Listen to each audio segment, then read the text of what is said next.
Pain. Just unrenounced pain. That's a good word to describe how most Tennessee fans felt after the way things transpired against Georgia on Saturday. But that's not the context of this word.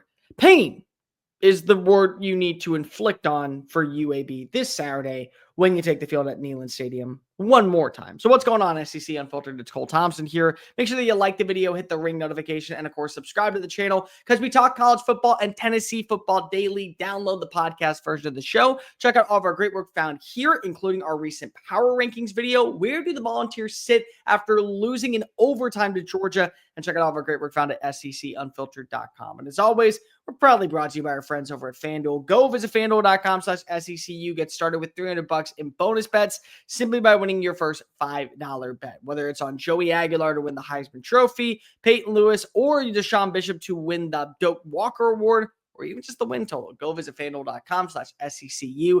$300 in your pocket when you win your first $5 bet. So, Blazers come into town at 2-1. The only thing that you will have to worry about if you are looking at this from the perspective of Tennessee, Jalen Kitna can sling the rock. In all three of his games, he's completing over 68% of his passes. He has at least 2 touchdown passes and a passer rating over 150. Currently, his overall rating is at 162. The offensive line has done a pretty decent job protecting him, only 4 sacks allowed. But really outside of that, there's not much to say. Trent Dover's team is coming on in. They know what they signed up for.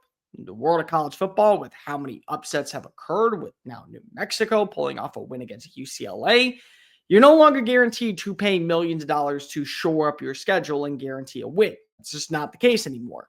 But I do look at this and say, this is a moment where you take out your frustrations. You take out all your anger. You keep the things that have been bottled up for the last, what would it be, 145 hours, and just straight up ignite them on the Blazers roster. That's what you need to do if you are a Tennessee fan. That's what you need to do if you are a Tennessee Volunteer. Because if people saw the game on Saturday and they watched as Joey Aguilar in the first quarter, broke records that countless other first-round picks in the SEC were never able to accomplish against a Kirby Smart defense. They watched as he responded with a big touchdown at the end of the third quarter to make this thing a game and bring life back into Rocky Top. And then they found a way to lose because of a couple bad play designs, a missed field goal, and a couple of explosive runs in overtime. That was the game plan. Sometimes the better team loses on any given Saturday. And in my opinion, that's what happened. So you have to now release the anger. You can't let it harbor. You can't let it fester. You can't allow it to control your life and look back 15 weeks from now and say, if we only would have beaten Georgia, if only this would have happened. Yeah, but you didn't. So you got to move on with life. But you need to also exhale all of that pent-up frustration and let it out on a weaker opponent. You know the movie Dodgeball, when they're getting ready to prepare for their first match and you hear Patches O'Houlihan say, make sure that you go ahead and bring in the bigger guy so that way you can pick on the weaker ones, like Winston here. And then he throws it at his face and breaks his glasses. Like, that's what you need to do on Saturday if you're Joey Aguilar. 400 passing yards. Continue to build that repertoire with Chris Brazzell. Continue to build that consistency with Braylon Staley. Continue to see what Mike Matthews can be as a quality wide receiver 2 or a wide receiver 3. Continue to win with his legs in the open field. Make sure that you play that up-tempo game that puts UAB in a position where they're not able to respond. Take those explosive plays downfield. Because the thing is, we can talk about this game being so important to what Tennessee is. But what I really look at is, what's at stake for Tennessee after this game? So you go ahead and you travel to Mississippi State next week. Mississippi State's got an explosive offense.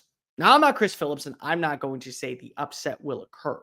What I am going to tell you is Tennessee, if you don't play up to par, could make this thing a battle out in Starkville. That's what happened with Arizona State.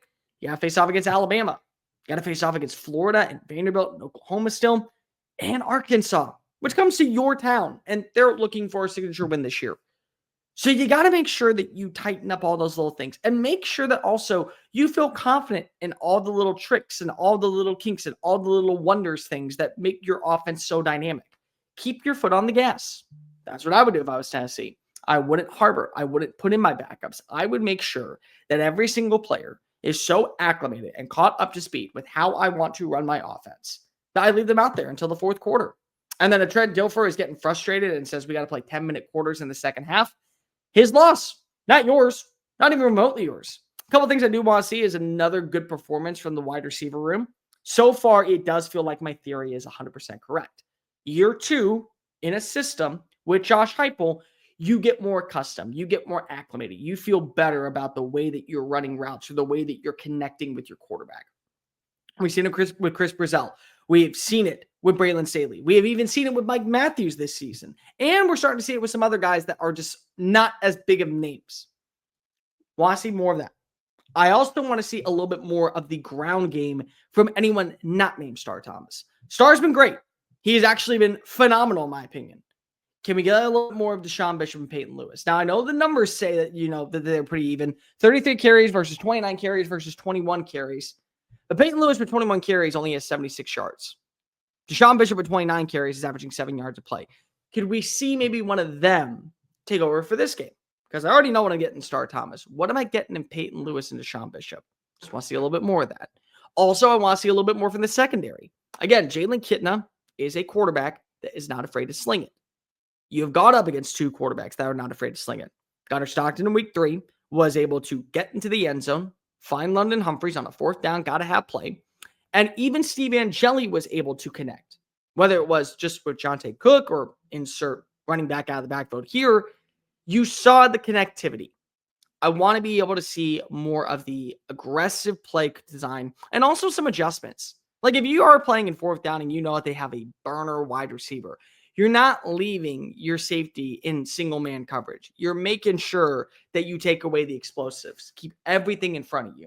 Little things that hurt you last week are going to be beneficial to you this week. But we don't need to spend a lot of time on this. Kickoff is going to be at 11:45 at Neyland Stadium. Game is going to be on SEC Network. Currently, as of right now at FANDUEL.com, it's 38.5 points in favor of the Volunteers. Over under set at 69. I believe that there is a lot of pent-up aggression that just needs to be unleashed. I also believe that UAB is trying to make a statement. And I do think that Jalen Kitna is going to get his due. Now, we're not going to talk about what happened off the field. But we are going to talk about what happened on the field. He is a quarterback that fits Trent Dilfer's system and has looked the part of a constant passer, which means that there's going to be some yards given up, which means the over is going to hit. So one of my favorite plays of the week. One of my other favorite plays of the week, though, is Tennessee at minus 37.5. I just think the Volunteers need to go ahead and let out all of their angst, all of their aggression, and all of their frustrations of knowing what could have ended. First time since 2016, we beat Kirby Smart. We beat Georgia. It's the changing of the tides. Happened for us with Alabama. Why can't it happen with us for Georgia? Oh, we gave us a field goal. Oh, we shot ourselves in the foot on the final drive. We weren't able to get a stop inside the red zone. Josh McCray found his way into the 1-yard line. Great. Sorry, UAB. This is nothing personal, but you are basically my whipping boy because if I can't take down Kirby Smart. That needs to be the mentality. So I think that you are going to win. I think the Volunteers are going to cover. I think the over is going to hit. I got a final score of 55-20. I believe this is going to be a very high-scoring game, and I also believe that Joey Aguilar, once again, is going to have a performance to remember. 3 to 4 touchdowns through the air, add another one on the ground, probably 2 or 3 rushing touchdowns from Peyton Lewis and Deshaun Bishop and Star Thomas, and also get a little bit more constant of seeing Chris Brazzell. He's starting to prove that he is a wide receiver 1.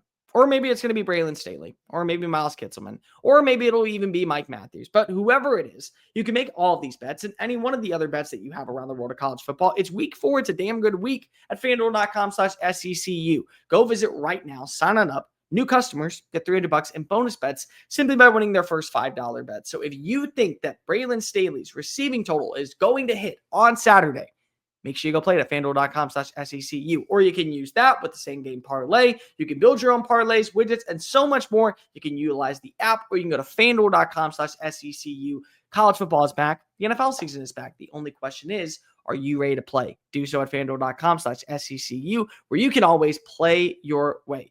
55-20, final score out in the likes of Rocky Top. This will be a big game and a response game for Tennessee. That's my opinion. What's your opinion? Let me know in the comment section down below. Like, review, hit subscribe. Make sure you're following us on social media at Mr. Cole Thompson, at SEC Unfiltered, and check out all of our great work found at secunfiltered.com. Until next time, folks, I am Cole Thompson. Rocky Top. You're going to be rolling your way to a nice victory. Peace.